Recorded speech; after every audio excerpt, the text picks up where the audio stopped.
buenas a todos. Bienvenidos a una nueva edición de nuestros encuentros Drive Forward aquí en Sumauto. Eh, Cuando hablamos de fabricantes, la mayoría de la gente tiene en mente un edificio gigantesco, en ocasiones muy oscuro, algunos un poquito más modernos, del que entran unas piezas y sale un coche. Sin embargo, nada más lejos de la realidad. Fabricar un coche requiere de toda una cadena de valor que incluye muchos y diversos actores desconocidos para el gran público y sin los cuales no sería posible fabricar un solo coche.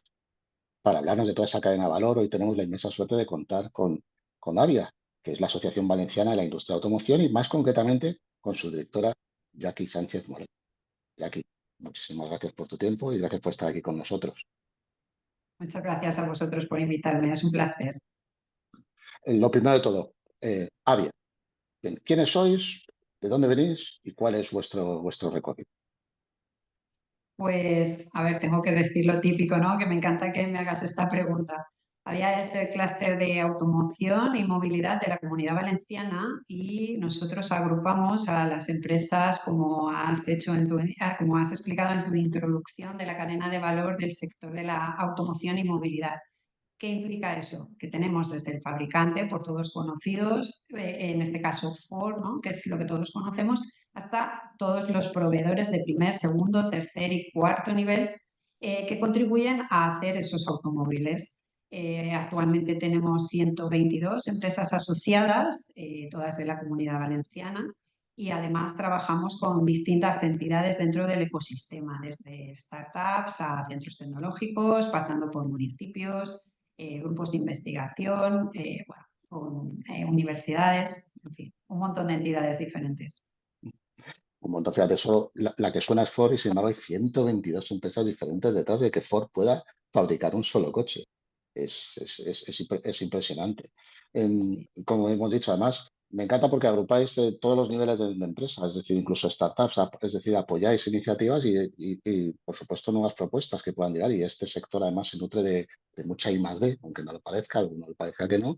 Y me encanta que los tengáis ahí bajo vuestro abrigo. Bueno, pues ya conocemos a Avia. Vamos a empezar a hablar de los retos que tenéis por delante, ¿no? Y el reto más de moda, el que está, bueno, el más actual, por supuesto, es la electrificación y el coche eléctrico, ¿no? Que ya sabemos que en nuestro mercado constante avanza muy lentamente por diversas cuestiones, pero desde el punto de vista de Avia, ¿cuáles creéis que son los factores más determinantes que están más allá de los coyunturales que podemos conocer? ¿Puede haber alguno tecnológico que esté condicionando la implementación que le gustaría a algunos del vehículo eléctrico? A ver, mira, dentro de Avia, una de las cosas que hacemos, porque somos una asociación que no simplemente nos limitamos a tener un grupo de empresas y ya está, sino que uno de nuestros objetivos, uno de los principales, es aumentar y apoyar ese crecimiento de la competitividad de las empresas, ¿no? Que están en la asociación. Y precisamente con este cambio que estamos viviendo en la movilidad, pues lógicamente el vehículo eléctrico es uno de esos grandes retos en los que estamos trabajando y se está desarrollando. Me preguntas que por qué, bueno, pues no sigue un poco todo lo que se esperaba o a lo mejor no va al ritmo esperado o cómo va ese avance. Bueno, pues ahí hay distintos factores. Sí que tengo que decir que la empresa o las empresas de toda esa cadena de valor han hecho un esfuerzo y han respondido muy rápido a esos retos derivados de la electrificación. Pero ¿qué ocurre? Aquí hay varios aspectos diferentes. Bueno, por un lado está el consumidor, ¿no? Al final, pues un vehículo es algo demandado o comprado por un consumidor y el consumidor a veces se piensa un poco antes de adquirir un vehículo eléctrico, pues porque, como todo producto nuevo, todavía tiene algunas dudas. Esas dudas, sobre todo las que nos transmiten, tienen que ver principalmente con los puntos de recarga, por ejemplo, si será posible cargarlo con facilidad, si por ejemplo, para que alguien que no vive en un entorno urbano será un medio pues adecuado, ¿no? Para su día a día, para esa movilidad.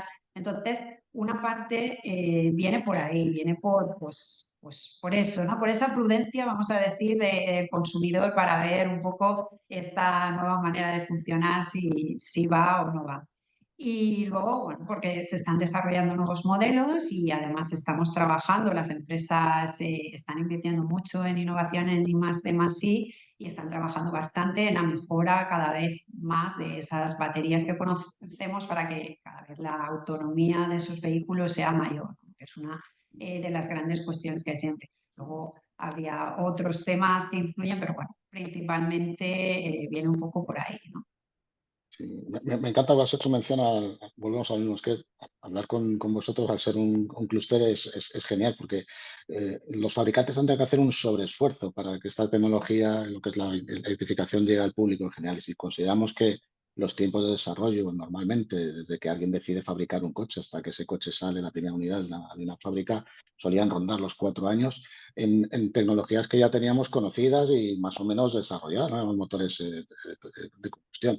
Pero en electrificación ha habido que hacer un sobreesfuerzo, no solo el fabricante, y ahí es donde iba, sino toda esa cadena de valor, desde el proveedor más sencillo hasta el más que esté más cercano a la fábrica. Han hecho un sobreesfuerzo que en ocasiones pues no se ve reflejado por los resultados del mercado, pero como bien has dicho, es una tecnología nueva, el público requiere su tiempo de adaptación y llega. Has mencionado baterías. Bueno, las baterías en muchas ocasiones son el elefante en la habitación, ¿no? Se habla mucho de las baterías, pero no de la segunda vida de las baterías. Y ahí sí que hay muchísimos retos. ¿Qué oportunidades de negocio veis desde Avia que pueda haber y qué ventajas para usuarios, conductores, sobre todo para diferentes tipos de empresas, ¿no? Para esa segunda vida de baterías, ese refuerzo de la economía circular, ¿no? Vamos a decirlo de esa manera. Efectivamente, a ver, aquí hay dos temas principales, ¿no? Me has preguntado en relación con las baterías. Por un lado es lo que supone para fabricantes y por otro lado lo que supone para el consumidor, ¿no? Vayamos primero con fabricantes, bueno, fabricantes, proveedores, todos los que han hecho ese esfuerzo que estábamos diciendo para adaptarse a ese vehículo eléctrico y no solo eléctrico, luego si queréis caminamos sobre ello, también estos vehículos híbridos, ¿no? Que son ahora mismo que son muy populares en el mercado. Pues el hecho de poder reciclar, reutilizar, reparar, ahí hay muchas palabras a emplear, es bastante importante y supone bastantes oportunidades de negocio. Supone oportunidades de negocio porque, por ejemplo, por poner un caso concreto, ¿no? Por ejemplo, se puede trabajar bastante y hay bastantes proyectos de innovación relacionados con esto en la recuperación de baterías y en darles una segunda vida útil. Una segunda vida útil ya no solo para un vehículo como los que conocemos, un utilitario al uso, sino también, por ejemplo, para micromovilidad, ¿por qué no? ¿No? Entonces, esa segunda vida, o sea, hay por una parte, hay muchas empresas trabajando en reparar esas baterías, realmente en trabajar esa reparación de baterías. Están surgiendo empresas relacionadas con eso que hasta ahora no las había, porque claro, no existía esa necesidad, entonces es todo nuevo, hay que aprender esas tecnologías para la reparación, pero luego dentro de la economía circular hay muchas empresas trabajando, por ejemplo, para caracterizar los componentes y poderlos reutilizar para otros usos, ya sea para, no sé, aplicaciones industriales, para micromovilidad, etcétera. Y luego para separarlo, ¿no? Antes de reciclar, por supuesto, está reutilizar y para todo eso ahí hay distintas líneas, posibles distintas líneas de negocio. De hecho, más que un futuro, yo diría que es un presente, una realidad. Hay muchas empresas diversificando por estos cambios. Y luego, obviamente, para el consumidor es una gran ventaja, ¿no? Porque todo lo que sea que se pueda reparar es una ventaja más que tener que cambiar. Entonces, poco a poco vamos avanzando hasta estos automóviles que se pueden tener, en los cuales no hace falta necesariamente cambiar esa pieza. En este caso hablamos de batería, pero puede ser cualquier otra, pero en tanto en cuanto haya talleres o bueno, sitios especializados en los que puedan reparar esas baterías, estamos hablando de vehículo eléctrico, pues será fantástico o ya es fantástico porque ya se puede hacer y darle una vida útil al coche mucho más allá y sobre todo más de acuerdo con la economía circular que es y la sostenibilidad que es la que todos buscamos y procuramos.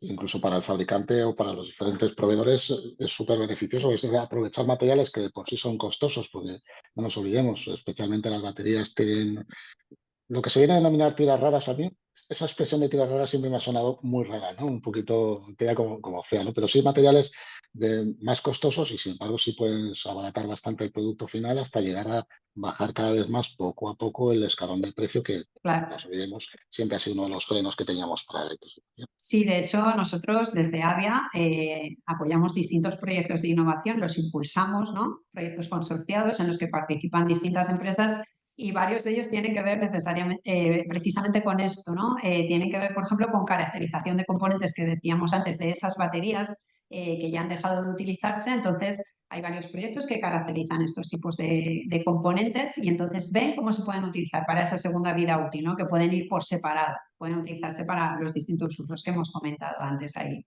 distintos proyectos, sobre todo de innovación en esta línea. Pues un reto más que tenemos por delante. Siguiente reto. Hemos estado hablando de electrificación, pero seguimos viviendo en un mundo todavía de combustión, ¿no? Eh, Tenemos sobre la mesa la alternativa de cara a las próximas fechas que ya sabemos, recordemos, 2035 fin de comercialización, 2050 fin de circulación, ¿no? Y últimamente se está hablando bastante de la alternativa de lo que pueden llegar a ser, aunque todavía está en su primera fase, los e-fuels o los combustibles sintéticos. ¿Cuáles son los grandes retos que tiene la industria con este camino? ¿Va a ser un camino viable? Pues desde Avia creéis que es un camino factible. Eh, ¿Tenéis alguna referencia al respecto sobre quién puede estar trabajando en España en esa línea? A ver, vamos a ver, en España, en la Comunidad Valenciana, que es donde estamos nosotros, y en España en general, digamos, ir más allá, ¿no? Europa a nivel global, etcétera, se está trabajando mucho, mucho en distintas alternativas que ya no sean solo necesariamente la electrificación, ¿no? Se está trabajando en combustibles alternativos que no sean necesariamente fósiles, claro. Se está trabajando muchísimo con hidrógeno, suena mucho porque realmente se está apostando por hidrógeno, se está trabajando con ello. Muchas de nuestras empresas más conocidas están trabajando en ello, tienen líneas importantes y desarrollos bastante avanzados. Y no solo, y esto es importante porque estamos hablando de toda la cadena de valor del sector de la automoción, pero va más allá, ¿no? Igual que en el vehículo eléctrico hay muchas otras empresas vinculadas, ¿no? Por ejemplo, las que ponen los puntos de recarga, las electrolineras, las que suministran esa posibilidad de que ese vehículo funcione. Lo mismo valdría, por ejemplo, para hidrógeno, ¿no? Hay muchísimas empresas trabajando, no solo desde nuestro lado, desde el punto de vista de la automoción, sino desde el otro lado, cómo se harían, por ejemplo, esas recargas. O sea, ya no solo es una cuestión de ese motor, cómo funcionaría y demás, sino estas hidrogeneras, cómo serían, cómo se diseñarían para evitar todos esos problemas que podrían presentar, ¿no? Pues igual como que pasó hace muchísimos, muchísimos años con el tema de las gasolineras, ¿no? Que ahora ya son súper seguras y demás, mismo hemos avanzado por las distintas energías alternativas que estamos considerando. Entonces, hay muchos proyectos de innovación en este sentido en nuestro territorio, sí. Eso me alegra. Y la mención al hidrógeno me alegra un poquito más, porque eso sí queda para casi una convención, ¿no? Hablar del hidrógeno y los retos que supone el hidrógeno. Casi toda la industria tiene claro que es un gran camino y el camino a buscar, pero el recorrido hasta llegar es un reto brutal. Es como escalar el Everest con una camiseta de manga corta, básicamente, ¿no? Un poquito por Hombre, esa línea. quiero pensar que no solo es con una camiseta de manga corta, tenemos mucha capacidad en I+D+I, realmente no solo la industria, que también, pero apoyada por todas esas instituciones que se dedican a esto y yo quiero pensar que trabajando juntos tendremos algo más que una camiseta, ¿no? Tendremos al menos un Sí, pico, un arnés, un poco a poco. plumífero, yo qué sé. Y hasta un SEPA, algún SEPA podremos Hombre, necesitar por el camino, eso también, ¿no? Pero yo sí quiero pensar que llegaremos a sí. oír, seguro, seguro. Que, bueno, pues hemos estado hablando de combustibles, pero volvemos a lo mismo. La industria no es solo combustible, sobre todo la industria es fabricar. Vamos a ver los procesos de fabricación, cómo han ido evolucionando cuál es el camino que tienen por delante, ¿no? El coche eléctrico más allá de la revolución de movilidad que supone, también supone una revolución y un reto industrial, ¿no? El cómo se tienen que desarrollar esas estructuras de esos coches. Tesla abrió un poquito el camino, recuperando una tipología de fabricación, de ensamblar un poquito para que la gente lo entienda. Sería como hacer un Lego gigante y pegarlo entre dos piezas, ¿no?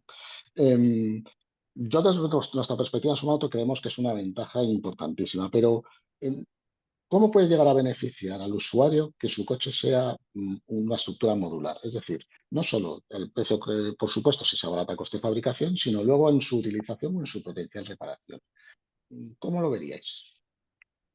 A ver, a nosotros nos parece fantástico, sobre todo porque nuevamente son líneas en las que ya se está apostando y que ya están totalmente desarrolladas. Y eso tiene muchas ventajas, bueno, sobre todo para el usuario. Yo diría que también para, por ejemplo, talleres y demás que se ocupan de esto. Y podemos poner algunos ejemplos concretos, ¿no? Yo creo que a todos nos gusta tener un automóvil totalmente personalizado, ¿no? Cuando vamos a elegirlo, especialmente si es nuevo, pues elegimos que sea el asiento rojo, la puerta azul, con un borde no sé cómo. Entonces, cuando uno compra por primera vez un automóvil, ocurre que a veces tiene unos gustos y luego sus gustos cambian. Ahora los coches los mantenemos cierto número de años, ¿no? Y eso cambia. Entonces, hay muchos desarrollos encaminados precisamente a esto. Por ejemplo, ahora tenemos una puerta con un acabado y esos desarrollos modulares permiten que dentro de unos años y de una manera fácil, incluso el propio usuario, pero si no pasando por un taller, pueda desmontar la parte interior de su puerta y poner otra que le guste más, con un acabado diferente, con un color diferente. Y esto es aplicable a distintas partes del vehículo, sobre todo al habitáculo interior, que es lo que vemos. Entonces hay distintas líneas de distintos fabricantes y proveedores, de estos que comentábamos, que trabajan en ese sentido, ¿no?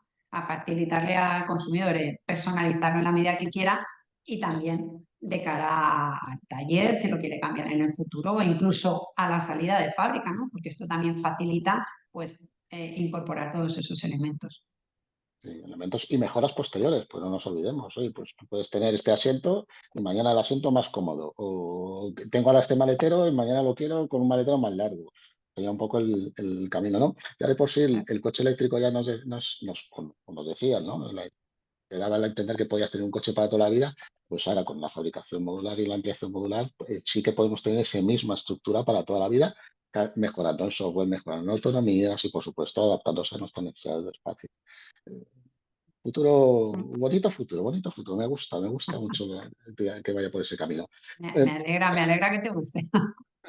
Bueno, hemos hablado de combustibles, hemos hablado de fabricación. Nos queda otro de los temas importantes que yo creo que ahora mismo es punta de lanza de la I+D+I, que es la conducción autónoma, ¿no? Que es la otra gran revolución que curiosamente llega de la mano del coche eléctrico. Digo curiosamente porque se podría ser autónomo también con combustión, pero ya que aprovechamos el momentum, ¿no? Como quien dice, pues casi todos esos coches autónomos se están planteando desde el punto de vista del coche eléctrico. Em, es una auténtica revolución. El coche autónomo como tal lo cambiaría todo. Em, ¿Cómo ves que esté la situación en este momento? Ya sabemos que no existe a día de hoy, existen grandes proyectos puestos sobre la mesa y circulando, existen poquitas cuestiones, pero ¿cómo veis ya que está la situación en este momento? Y sobre todo, ¿qué recorrido le veis? Y si podéis dar algún plazo estimado, no hace falta tampoco mojarse, no lo tomamos al pie de la letra, pues también sería interesante.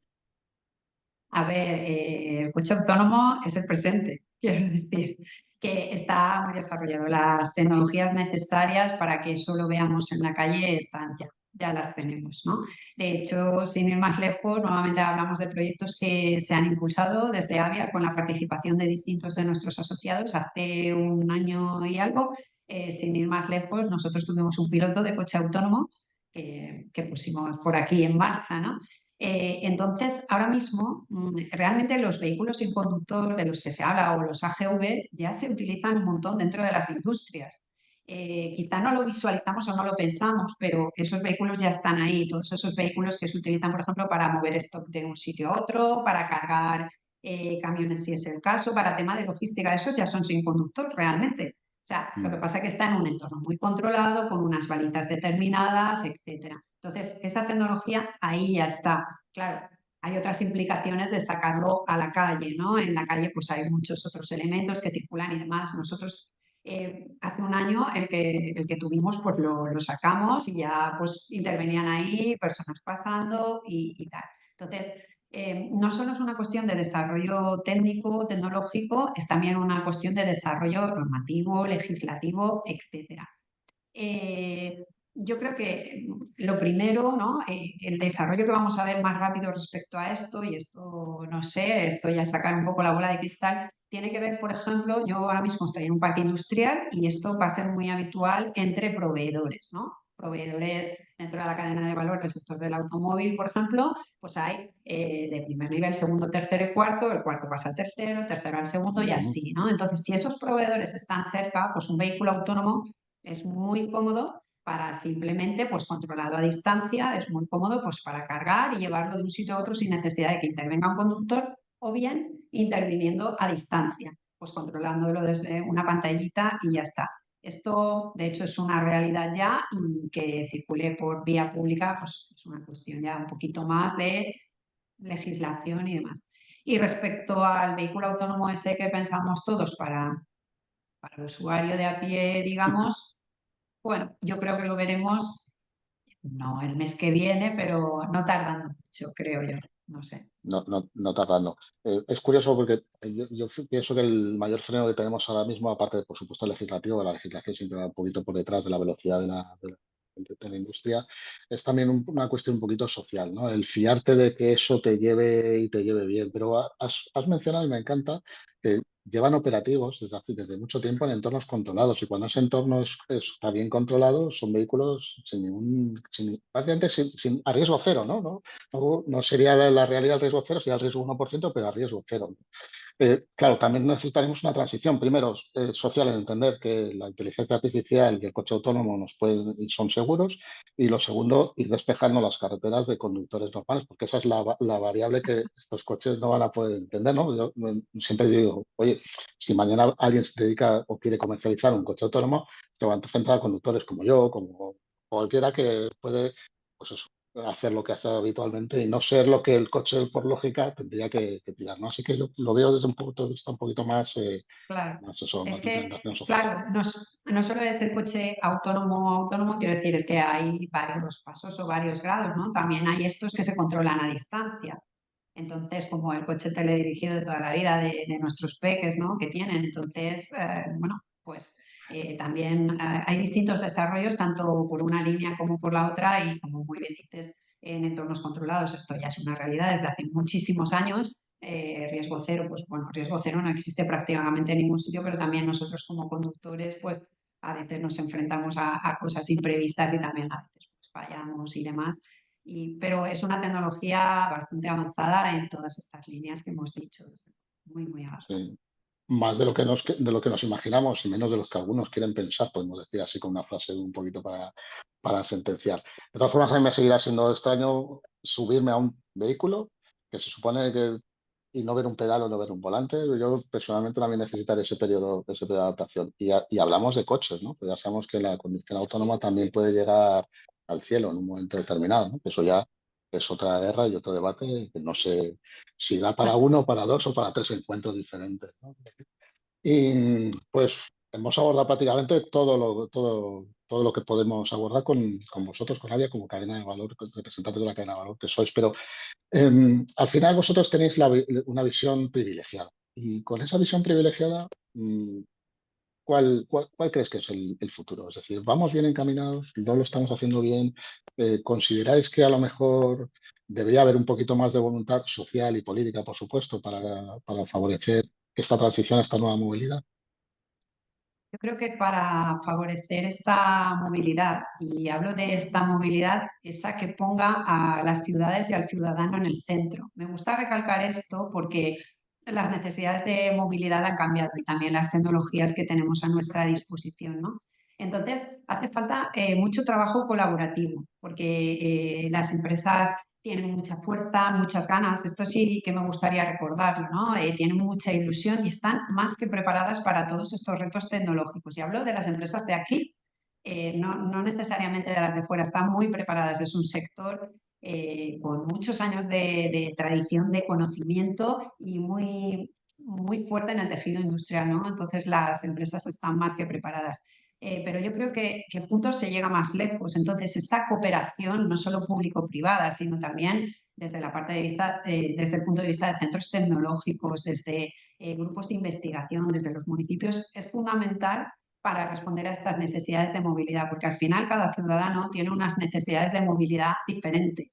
Necesidades de micromovilidad, de movilidad, no es lo mismo alguien que vive en un entorno urbano que en otro sitio, ¿no? En un municipio que está alejado. Entonces, esa colaboración es fundamental porque además hay un tema que no hemos hablado, que daría también para muchas charlas, que es el tema de Smart Cities o ciudades inteligentes, que esa interacción automóvil-ciudad es totalmente imprescindible, ¿no? Porque cada vez hablamos de vehículo autónomo, pero el vehículo autónomo tendrá que hablarse con todo eso que está ocurriendo a su alrededor, sean señales de tráfico, sea cosas, ¿no? Cómo está el tráfico no sé dónde. Entonces, esa colaboración más que nunca es fundamental, esa integración de base de datos, ese trabajar por la ciberseguridad, porque cada vez es más importante en este entorno tan tecnológico que estamos hablando. Entonces, bueno, yo creo que la parte fantástica de esto es que las empresas están más que preparadas para esos desarrollos y que tenemos tantísimos retos por delante para diseñar esta movilidad inteligente y sostenible que todos queremos o todos esperamos, que me parece maravilloso, ¿no? Y que creo que es un, no sé, es un tejido industrial o un sector industrial que puede crecer mucho y tiene muchas opciones, desde luego. Pues aquí nos has dado tu momento bola de cristal.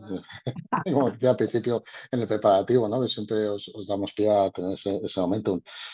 Ha sido un auténtico placer, de verdad. Se me ha pasado el tiempo volando y nos encanta haber contado contigo de nuevo. Muchísimas gracias por tu tiempo, ya que sabemos que tienes una agenda complicada y de nuevo te volvemos a agradecer.